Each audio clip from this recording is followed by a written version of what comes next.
very different. Recent months have shown the deep resilience and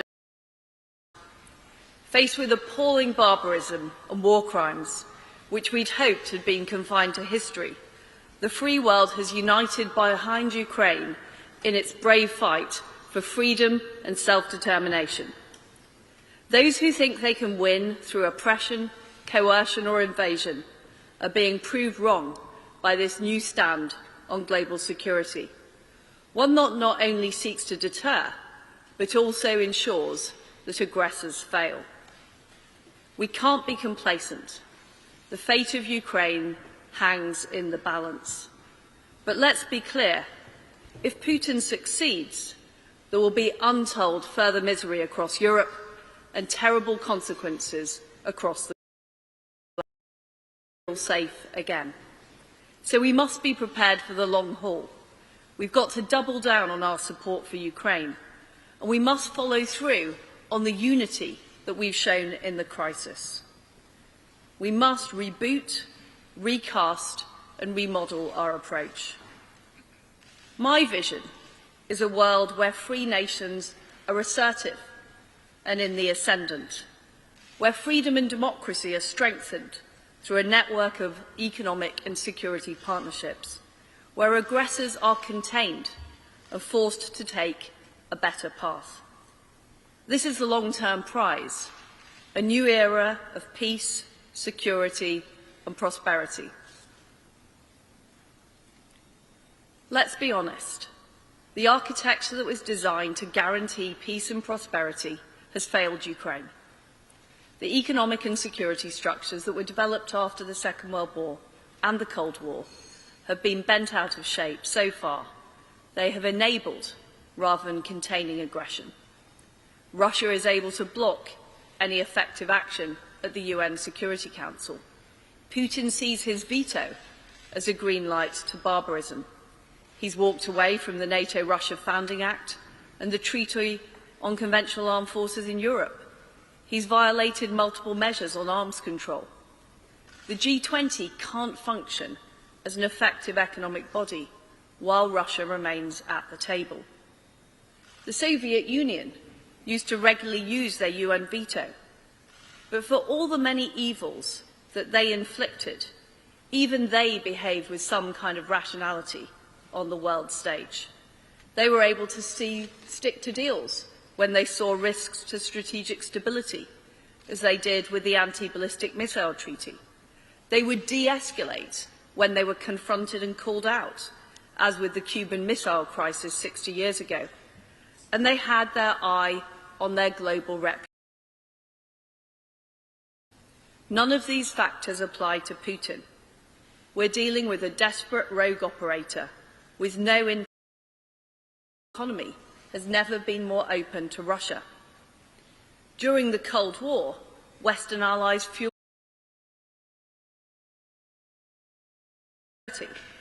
and we restricted flows of trade and investment and technology to the USSR. In the 1990s, these constraints were removed, but it didn't lead to the expected gains in economic openness and democracy. We took progress for granted instead of applying the necessary carrots and sticks.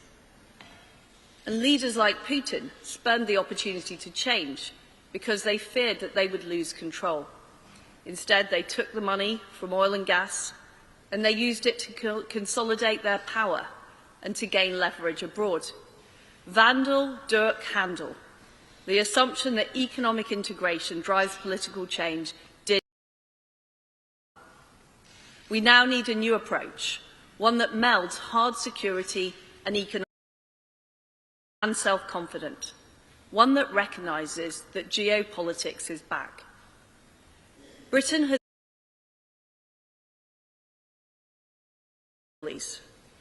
We've always been risk takers, so we are prepared to be bold, using our strength in security and diplomacy, our economic heft, and our will and agility to lead the way. We're already stepping up in Ukraine. The war in Ukraine is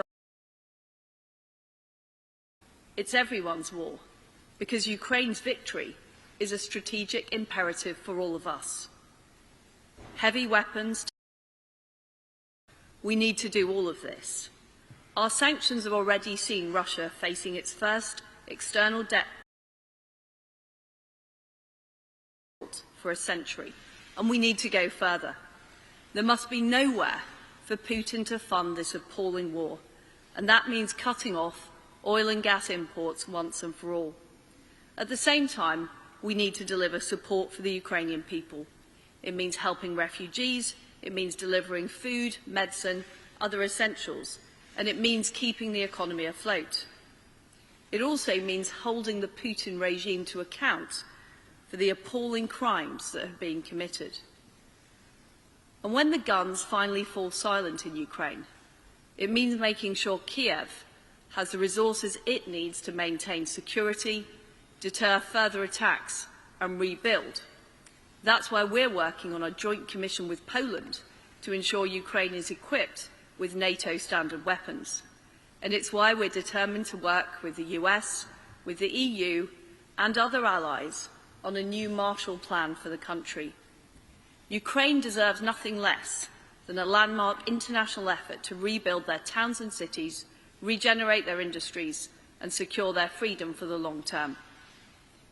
We're doubling down.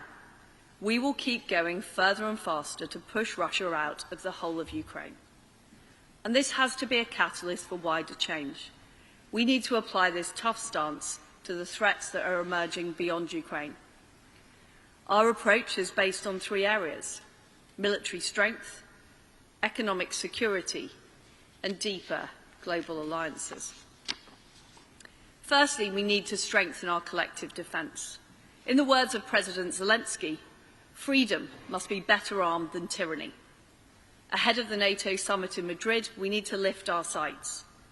We have long argued that NATO needs to be flexible, agile and integrated. The eastern flank must be strengthened, and we must support crucial states like Poland. That's why we're increasing our troop presence and we're deepening our defence cooperation. We also have to learn the lessons of Ukraine. The United Kingdom sent weapons and Ukrainian troops long before the war started. But the world should have done more to deter the invasion, and we will never make that same mistake again.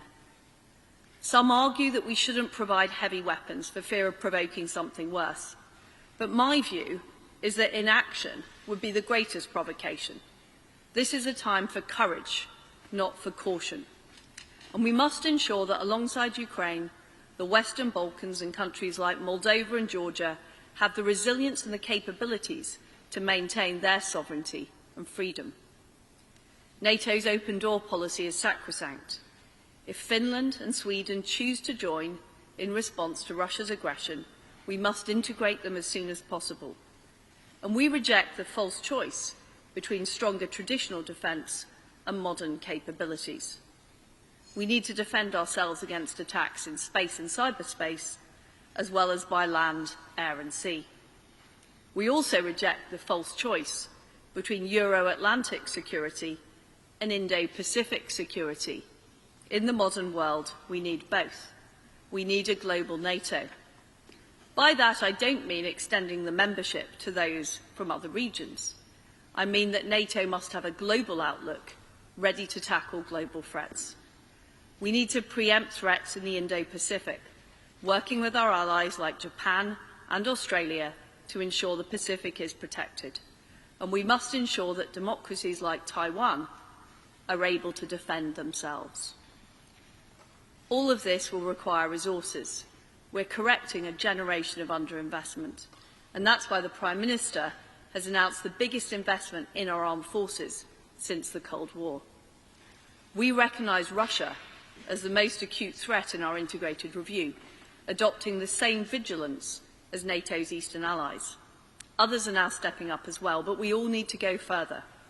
Spending 2% on defence must be a floor, not a ceiling.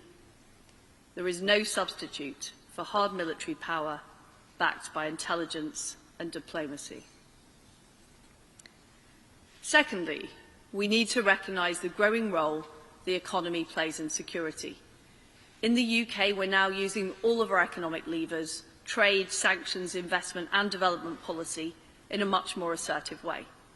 We recognise that growth from cheap gas and money siphoned from kleptocracies is growth built on sand. It's not the same as real sustained growth from higher productivity and greater innovation.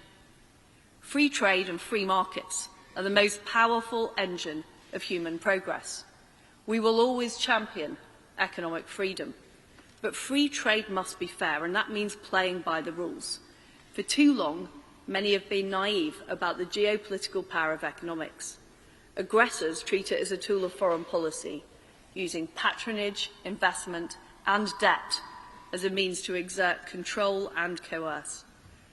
They're ruthless in their approach.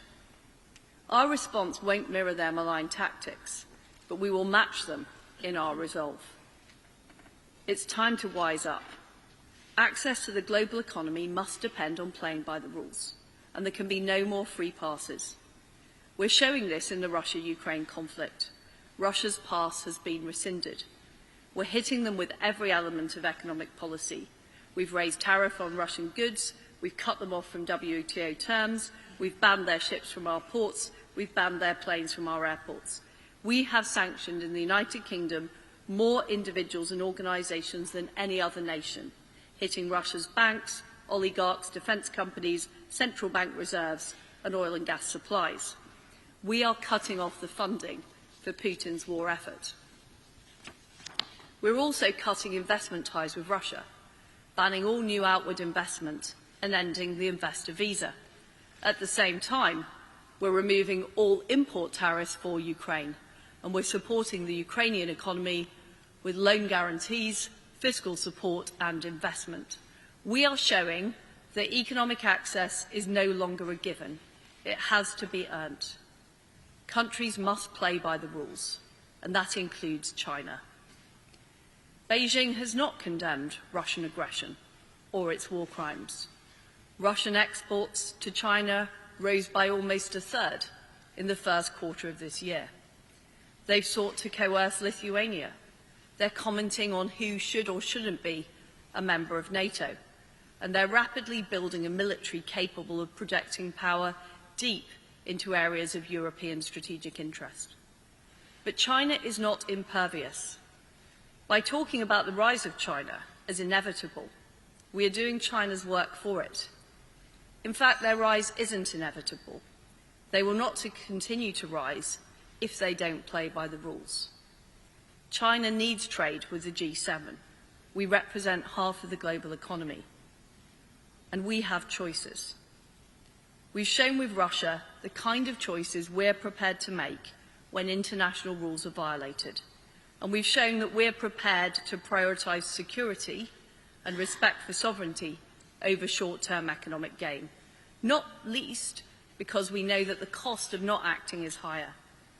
The fact is that most of the world does respect sovereignty. It's only a few pariahs and outliers that don't. So we're working more closely with our allies and friends, old and new. And the same assertive approach that can constrain our rivals can be a powerful driver of prosperity and security. That's why we're building new trade links, including work on free trade agreements with countries like India, Indonesia. We're joining the CPTPP. We're sharing our expertise in science and tech, signing new partnerships around the world. And we're providing a better offer on development with investment to low-income countries that comes without malign strings attached. By being tough and united, by working together and expanding trade, we can deprive aggressors of their leverage and we can reduce strategic dependence. And we can help each other to weather the storm of soaring food and energy prices. At the World Bank last week, we secured $170 billion to help low-income countries deal with these challenges. And we're getting ahead in other possible areas of strategic dependence. Whether it's minerals or rare earth metals, we're joining forces to prevent future problems before they emerge. This is how we will strengthen our shared economic security. That brings me on to the final point, which is that our prosperity and security must be built on a network of. This is what I've described as the network of liberty. The fundamental principle is that no matter the challenges, we should not turn inward and pursue autarky. We should reach out and embrace new partnerships, what the Dutch and others have called open autonomy. In a world where malign actors are trying to undermine multilateral institutions, we know that bilateral and plurilateral groups will play a greater role. Partnerships like the NATO, like the G7 and the Commonwealth are vital. And we should keep strengthening our NATO alliance with bonds around the world, like the UK-led Joint Expeditionary Force, the Five Eyes and the AUKUS partnership that we have with the United States and Australia. And we want to keep growing our ties with countries like Japan, India and Indonesia. We also should build on the strong core that we have in the G7. During the UK's presidency last year, I was pleased to bring friends like Australia, Korea, India, South Africa and ASEAN to the table. The G7 should act as an economic NATO, collectively defending our prosperity. If the economy of a partner is being targeted by an aggressive regime, we should act to support them. All for one and one for all. And to the 141 countries from all continents who voted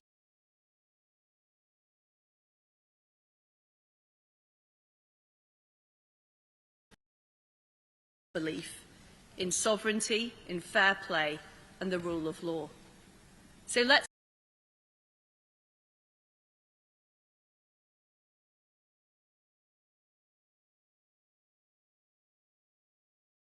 work differently with you to get things done.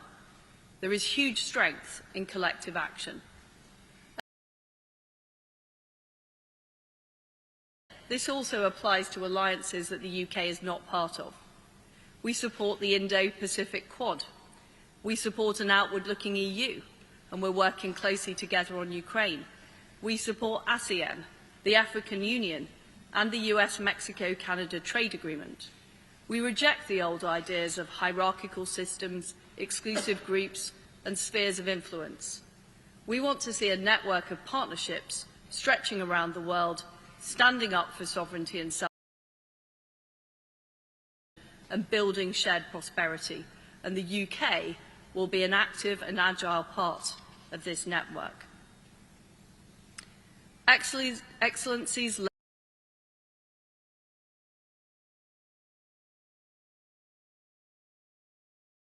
after the Cold War, we all thought that peace, stability and prosperity would spread inexorably around the globe. We thought that we'd learnt the lessons of history and that march of progress would continue unchallenged. We were wrong. But this is no counsel of despair. In the face of rising aggression, we do have the power to act, and we need to act now. We must be assertive. Aggressors are looking at what has happened in Ukraine, and we need to make sure that they get the right message. Together we have tremendous strength. Let's use it to forge a better, more secure world and a stronger global economy. This will take the energies of all of the people in this room and beyond. It will be hard, but we have to step up and take responsibility. The aggressors are prepared to be bold. We must be bolder. That is how we will ensure that Ukraine's sovereignty is restored. That is how we will ensure that aggression and coercion fail. And that is how, across the globe, we will win this new era for peace, security and prosperity. Thank you.